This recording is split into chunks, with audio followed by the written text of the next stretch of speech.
Hey, we're showcasing our new cam chain tensioners for the Milwaukee 8 engine. We have two versions. We have what's showcased here is a new billet housing with a new pad and hydraulic unit.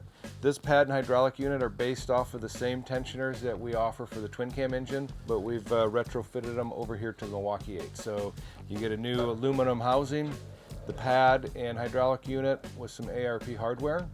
We also offer a new stock replacement pad and pin.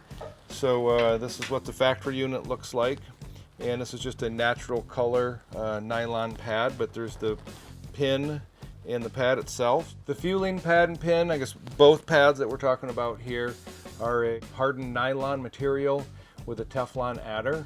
We also put the little racing red color in that thing. But anyways, the Teflon adder adds to the slickness of the pad, so it helps the wear. And one thing that we find with these tensioner pads, whether we're talking twin cam engine or Milwaukee 8, is generally the first couple hundred miles is when majority of the wear takes place, and it's just when the chain is seating to the pad and kind of creating that initial bed, if you will. But so two options here. We've got the hydraulic unit, which is a standalone unit with the aluminum housing, pad and hydraulic unit, and then we have a pad and pin where you take your factory housing and hydraulic unit, and you're just going to remove the pad and the pin and replace it with ours. Okay, this is an easy upgrade for when you're in the engine. Say you're doing a camshaft replacement or doing some type of upgrades, maybe with the oiling system.